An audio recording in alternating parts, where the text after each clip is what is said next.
What's up, guys? Real Capital. Today we're going to be reacting to Mazzy trades on one of her plays where she lost about 4K and then another where she won. But I wanted to go over both of these because one of them is a gap down and the other one is a gap up. So let's go over it. Watching SPX for calls here. ES breaking VWAP level. Want to see SPX getting above 52.25. I'm in SPX calls here. First target up is 52.30. So here she's playing calls for the ride back up, assuming that we're going to fill the gap back up to her level, or that level of around 52, what was that, 34-ish. So she's playing calls for the ride up. Now, this is very tricky, and you'll see why. End of the gap at 52.34. Next level up on Bookmap where ES has sellers is 52.88 and 52.90. SPX could retest 52.25. My stop on this play would be a break and hold below 52.25. Still in this SPX here, still holding the upside pretty well. She needs a green push right here. She needs a push. There we go. She needs to be trimming this. Sellers keep stepping in on ES. She needs to be selling into this. Coming in on ES. You can scale out here on SPX if you just because the volume is a little lower. She knows it. She sees it. It's a little risky to hold it. Honestly, SPX's price action has kind of been trash lately. So you can see right there, right at the end, where then it breaks her uptrend structure, and now she is opening up, or price is opening up under 52.25. Her stop level, she's taking the exit there, about 4K down. And from here, this is where it's tricky. If you're playing, gap ups are a lot easier to play than gap downs. Gap downs, there are days where we do feel the gap right back up, and it's a risky thing because a lot of times we don't feel the gap back up. A lot of times we get halfway, some of the way, and then sellers step in like this. And then at this point, you can see that likely it's gonna drop back to low of day there.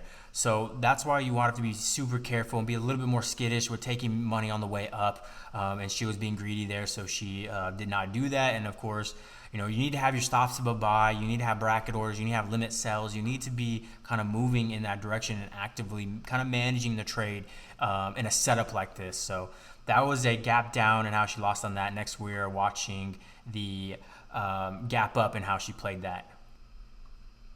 Zach and ES both held their VWAP levels here. ES still has those sellers sitting at 5,000. ES approaching the 5,000 level here. Nasdaq also approaching its high. Let's see if we get the break. They're still present very much. Buyers haven't taken control just yet. ES clearing the 5,000 level here. This is where she should be entering. She needs to be in there this trade already. I'm in SPX calls. First target up is 49.85. I feel it's a little too late, but you can still see continuation. Stop is going to be a break and hold back below 49.80. First target at 49.85 is approaching on SPX. You can scale out here. Nice. Scale out in that push. Hit out 80% of my position. Nice. $3 move up on the premium. Here we go. Another dollar on the premium. I'm Boom. out 90% here. I like that. See, like I said, gap ups are a lot easier because you can see it triple bottomed kind of there, double bottomed, and then start pushing out the high of the day. You can really enter on that break of the high day. She waited a little bit after, I guess because she had her level right there, so she wanted to see if it breaks through that. It broke through that with the volume, and you don't want to be late to the party. She was a little late, and you can kind of see the hesitation in her face, and that's why she really entered, kind of abruptly in her position. She was kind of hesitant on it, but on the other side, the trader in her told her it's time to go, so go for it. And you can kind of see, where she kind of entered that right here. Look at her face, as she was, debating if she should enter it or not, because she saw the volume push there, and that's where she was like, oh no, I'm getting behind on this move. I don't want to chase. I need to get in. So check this out. Look at her face right there. I'm in SPX calls. She was in, so she was like, I gotta go. So like I said, very easy structure right there. If that didn't hold and it went the other way, she would have been slamming puts for the gap all the way back down. Would have been super easy. Again, very easy on gap up days, very harder on gap down. So that's kind of the difference and what I wanted to kind of highlight.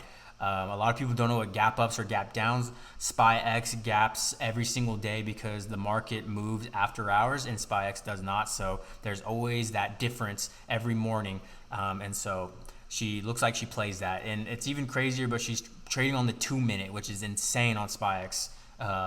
Trade on the 2 minutes. So I don't trade on lower time frames. 15 minute is my go-to. 1 hour is fine. And that's really it for me. So I like to capture, kind of larger moves, but I do, make moves like that easily. I just don't do it on the 2 minute. That's crazy, but pretty good there. Pretty good. Yeah, 11K on that play right there. She easily could have made way more sizing up on that, and just being on it, being ready for it. But a lot better than the gap down. So I'll tell you that. That's it for me, guys.